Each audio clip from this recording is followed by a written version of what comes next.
Hello friends, আশা করি তোমরা সকলে ভালো আছো। আজকের বিষয় এ কিংস টেল, পেজ নাম্বার 65। এখানে তোমরা দেখো এই পর্যন্ত আগে হয়ে গেছে। এরপর থেকে king Arthur ruled for many happy years. King Arthur অনেক দীর্ঘদিন ধরে, অনেক বছর ধরে খুব সুখে শান্তিতে রাজত্ব করেছিলেন।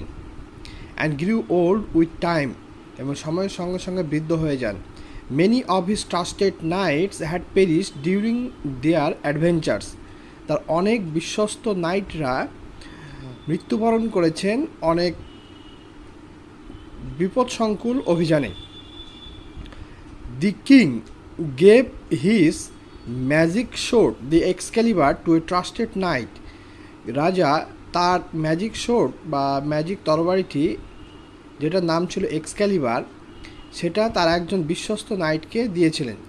At the king's command the knight threw the sword into the lake amid the plain of the sweet smelling flowers. সুন্দর গন্ধে ভরা উপত্যকার মাঝে একটা হ্রদের মধ্যে রাজার আদেশ অনুসারে, কিংস কমান্ড, রাজার আদেশ অনুসারে সেই তরবারিটিকে তিনি সেই হ্রদের জলে নিক্ষেপ করেছিলেন। থ্রিউ মানে নিক্ষেপ করা। A beautiful arm arose from the lake, একটা সুন্দর হাত সেই হ্রদ থেকে উপরে উঠে আসে। Caught the sword and disappeared into the green depths of water, এবং সে হাতটা সেই তরবারিটাকে ধরে এবং সে গভীর সবুজ রঙের গভীর জলের মধ্যে অদৃশ্য হয়ে যায়। The knight came back and told the king what had happened. Knight ফিরে আসে এবং রাজাকে বলে কি ঘটনা ঘটেছিল। King Arthur smile, king Arthur হাসে। He instructed his people to put him on a barge. সে তার লোকজনদেরকে নির্দেশ করে যে তাকে একটা বড় নৌকো, বার্চ মানে বড় নৌকো, সেখানে তুলে দেওয়ার জন্য, রাখার জন্য। It was the hour of twilight, এটা ছিল গধূলিবেলা। With tearful eyes every one bade goodbye to the old king. প্রত্যেকে চোখের জলে বৃদ্ধ রাজাকে বিদায় জানালো। As the barge sailed with him towards the setting sun, সে বার্স বা সে বড় নৌকাটি সূর্য যেদিকে অস্ত যাচ্ছে সেদিকে ধাবিত হলো। এরপরে এখানে দেখো ট্রু ফলস আর হচ্ছে এখানে সাপোর্টিং স্টেটমেন্ট দিতে বলেছে। এ নম্বর আছে the people of England are unhappy during Arthur's rule. অখুশি ছিল আর্থারের রাজত্বকালে, এটা ফলস হবে। তো এটা সাপোর্টিং স্টেটমেন্ট কোনটা হবে? এই যে এখানে the greedy barons were unhappy with king Arthur. কারা অসুখী ছিল?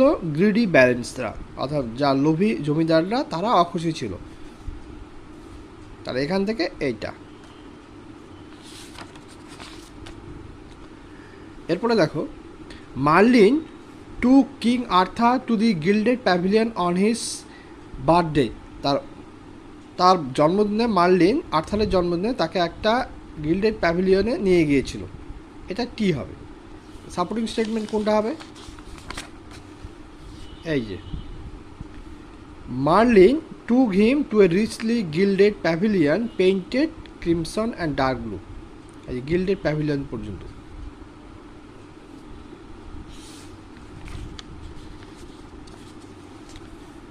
এরপর কি আছে? 50 people could sit at the round table, 50 জন লোক বসতে পারতো, এটা টি। এটা সাপোর্টিং স্টেটমেন্ট হবে এই যে ক্যাপাবল অফ সিটিং 50 পিপল।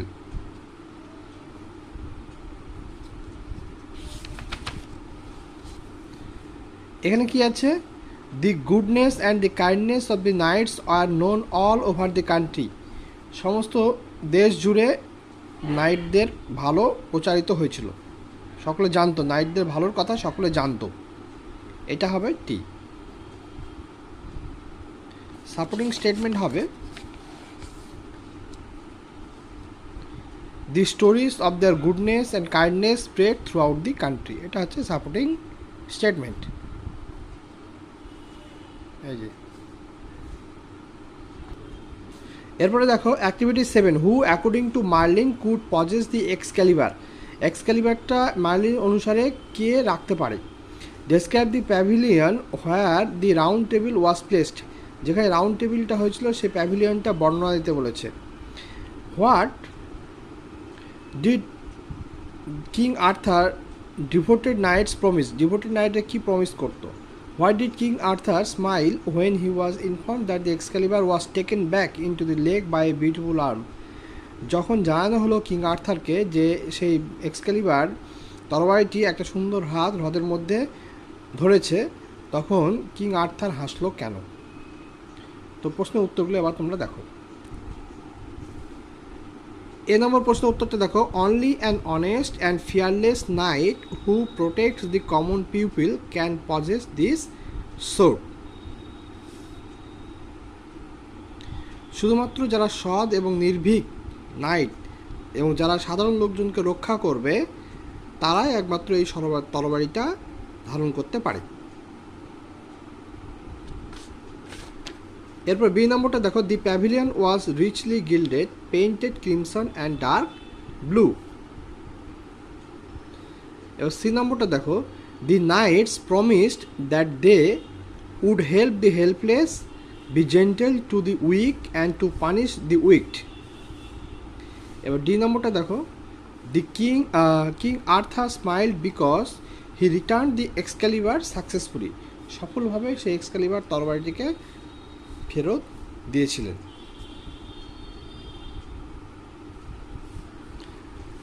এবার এখানে দেখো, the king is wearing a crown which is made of gold. তো এখানে ক্রাউন হচ্ছে এখানে মুকুট, যেটা which is made of gold.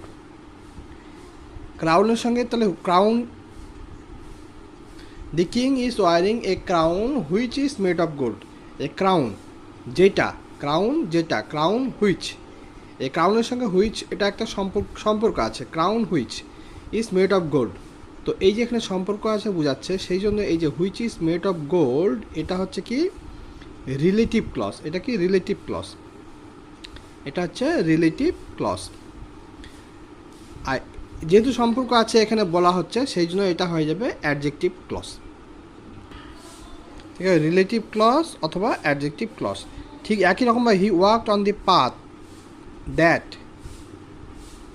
তাহলে দ্যাট ওয়াজ স্টোনি, এটাও একই রকম হবে। হি হ্যাজ এ ফ্রেন্ড, তার একটা বন্ধু আছে, হু, হু থেকে এটা হয়ে যাবে অ্যাডজেক্টিভ ক্লজ।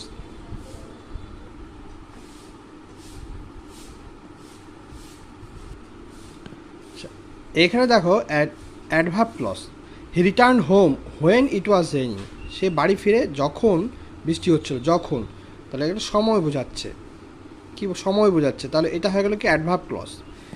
দি নাইট ফট in a manner which was brave, এটা হচ্ছে ম্যানার বোঝাচ্ছে, হুইচ ওয়াজ ব্রেভ পদ্ধতি বা ম্যানার, যে পদ্ধতি, which was brave. The student could not understand the lesson as he was, এর কারণ, as he was not present in the class. এগুলো হচ্ছে কি অ্যাডভার্ব ক্লজ। কী হবে এগুলো? Adverb clause. এগুলো হচ্ছে অ্যাডভার্ব ক্লজ। এরপরে এখানে আছে activity 8C, I expect that he will come. আমি আশা করি, দ্যাট যে, he will come. I expect আমি আশা করি, কী আশা করি, কী দিয়ে অ্যান্সার, এখানে কী দিয়ে প্রশ্ন করতে হবে। উত্তরটা যদি আমরা এখানে পেয়ে যাই তবে সেটা হয়ে যাবে কি নাউন ক্লজ।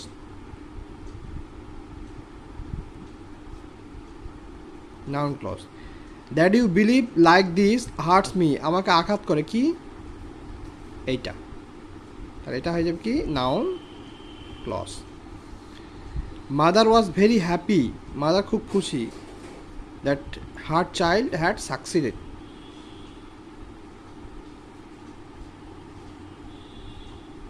কি হয়ে যাবে এটা? এনসি। এবার দেখো, underline the clauses in the following sentences and state what kind of clauses they are. কোনটা কোন ধরনের ক্লজ লিখতে হবে। He was a man whom every one admired, এর ম্যানের সঙ্গে হুমের সম্পর্ক আছে, সেই জন্য এটা হয়ে যাবে কি ADJ.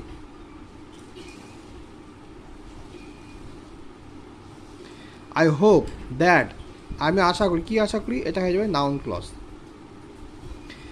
He could not walk further, as, সে আরও দূরে হাঁটতে পারছিল না, অ্যাজ হি ওয়াজ টায়ার্ড, এটা কারণ বোঝাচ্ছে, তাহলে এটা হচ্ছে কি ADV clause, adverb clause.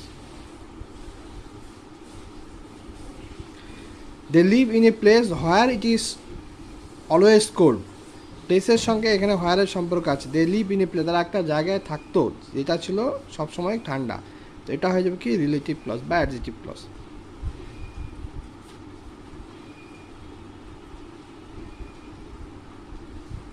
My friend took me to a garden which was very beautiful, এই গার্ডেনের সঙ্গে হুইচের সম্পর্ক আছে, সেই তো এখান থেকে এটা হয়ে গেল অ্যাডজেক্টিভ ক্লজ।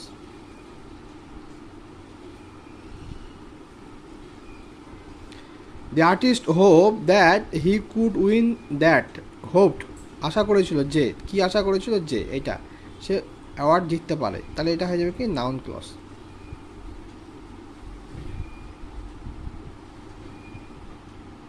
এরপরে এখানে আছে find words in the passage that mean the following, এই যে এগুলোর সমার্থক শব্দ প্যাসেজ থেকে খুঁজে নিয়ে লিখতে হবে। To care for someone or something, যত্ন নেওয়া, কারো বা কোনো কিছু যত্ন নেওয়া, এটা প্যাসেজ থেকে খুঁজে নিয়ে লিখতে হবে। এখানে আছে কি প্রোটেক্টস, এটা লিখতে হবে, প্রোটেক্টস হবে,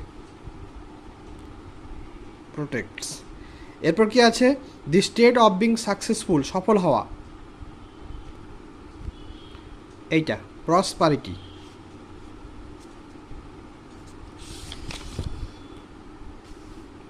প্রসপারিটি। এরপর আছে having great love and being loyal, অনুগত থাকা, এটা হয়ে যাবে ট্রাস্টেড।